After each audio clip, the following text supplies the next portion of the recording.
Programa Sociedade Solidária de volta, na edição de hoje falando sobre o combate aos maus tratos em crianças e adolescentes, em especial aqueles que têm alguma deficiência, como a deficiência intelectual.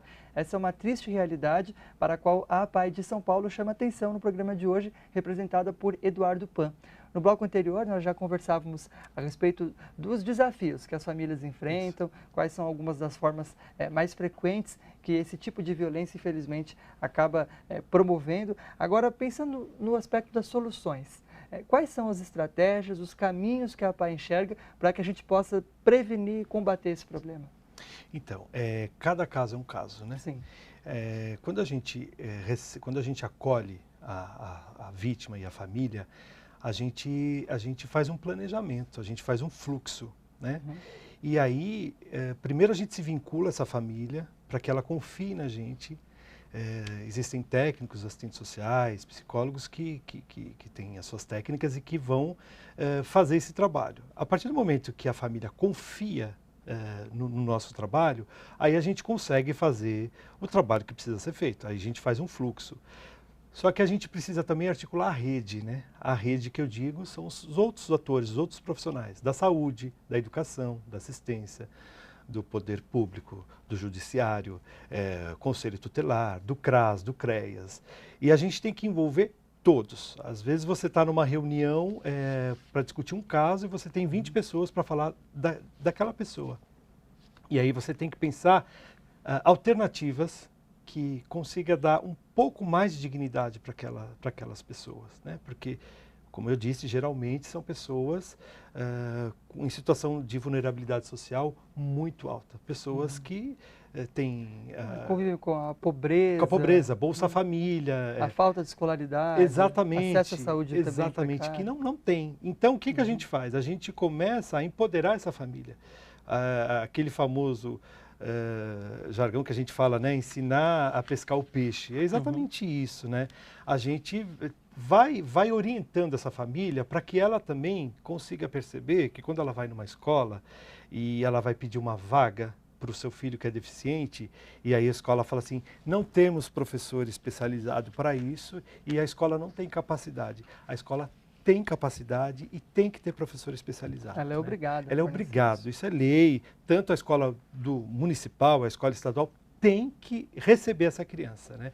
Antigamente a APAE tinha a escola especial, ela acabou com a escola, porque hoje a gente tem uma visão da escola inclusiva. Né? Não adianta a criança ficar ali o tempo todo numa redoma e ela não ter relação com outras diferenças, né? A diversidade. Então, hoje a gente trabalha, porque tem muita situação de bullying que chega para a gente, então a gente trabalha com esse empoderamento. Então a gente faz um trabalho com a família, de ela, como que ela dialoga com essa escola. Muitas vezes a gente faz essa conversa com a escola primeiro, depois a gente vai junto com a mãe até que ela consiga perceber que é um direito que ela tem e que ela pode fazer isso. E as outras situações, né? Você trabalhar com... Às vezes a criança está na escola e ela precisa... A mãe trabalha e o contraturno, como é que faz? Então a gente vai atrás, né, de instituições que tenha esse contraturno e que realmente faça essa diferença com esse deficiente intelectual, porque a gente precisa cada vez mais trabalhar com a estimulação, né? Porque se você deixa a criança, o adolescente ou o deficiente o tempo todo dentro de uma casa, em frente a uma televisão, ele não vai ter nenhum avanço. Você vai estar excluindo cada vez mais. Então, cada vez mais a inclusão, incluir essa pessoa é muito importante. Agora, indo para um outro aspecto, o senhor mencionava aí que realmente é um trabalho de longo prazo, né, para conseguir fazer com que aquela família se reorganize e dê conta desse problema. Mas e no lado do diagnóstico?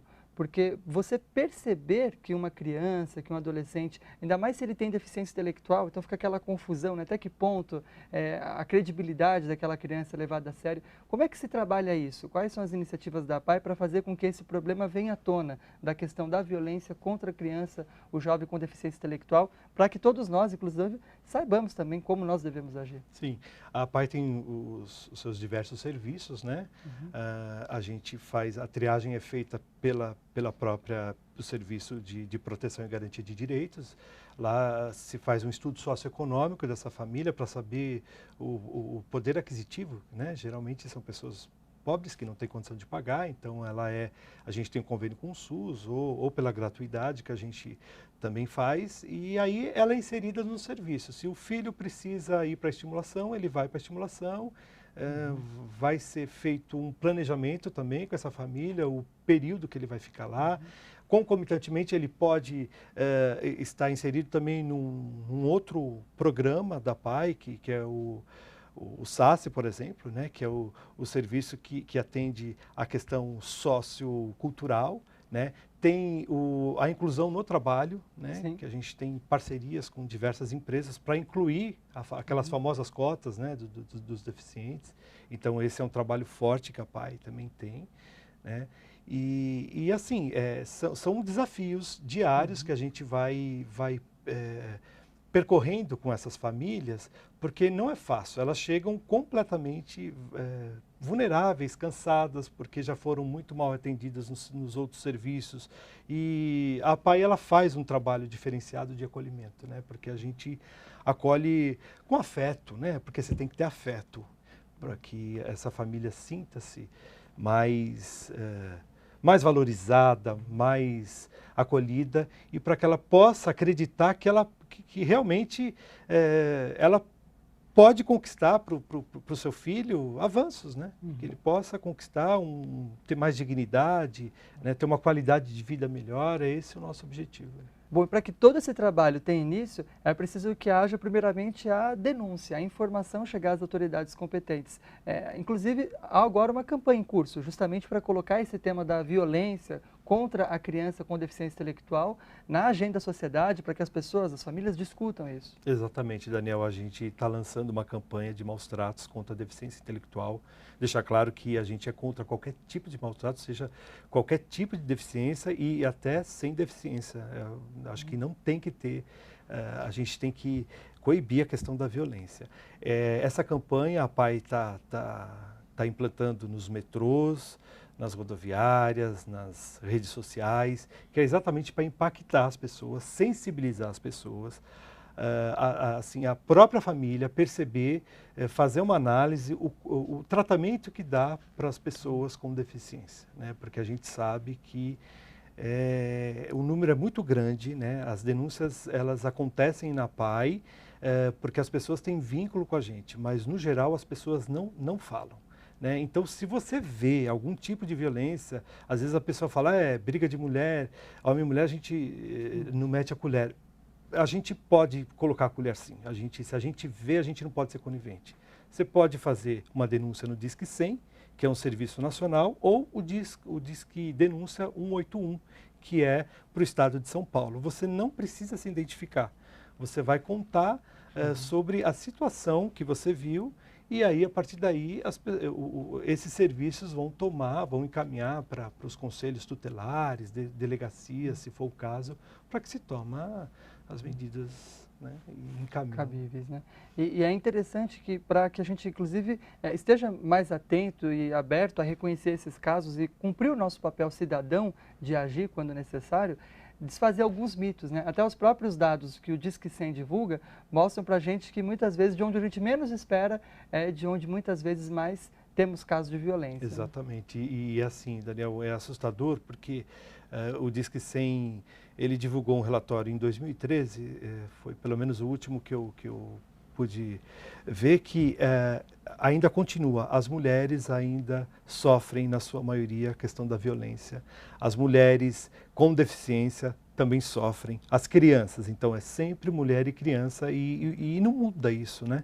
É sempre, não que a gente que mude, que seja homem, não é isso, mas é interessante observar, né, esses indicadores que eles sempre coloca a mulher e a criança em situações elevadas de violência. E uma violência que se dá, então, predominantemente dentro da própria família. Dentro da própria família. Por isso que a gente tem que fazer cada vez mais um trabalho de inclusão dessa família, um trabalho com a família toda. Volto a dizer que o trabalho é sistêmico, a família é um sistema, todos sofrem a violência, mesmo aquele que não tem deficiência. Então, a gente precisa cuidar da família também. Quem está acompanhando o programa, quer ter outras informações, saber mais sobre esse assunto, como pode fazer? É só acessar, né, apaiesp.org.br e precisando, lá tem todos os nossos contatos, endereço, telefone, precisando da gente, informações, por favor, liguem.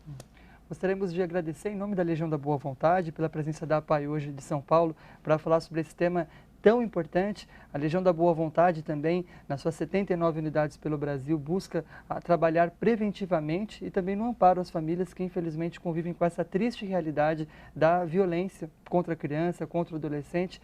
É um tema para o qual todos devemos ficar atentos. O diretor-presidente da LBV, o jornalista Paiva Neto, em seu artigo Covardia contra Crianças, ele ressalta: não se tem qualquer garantia de futuro melhor para as nações sem respeito aos direitos fundamentais das crianças e dos jovens.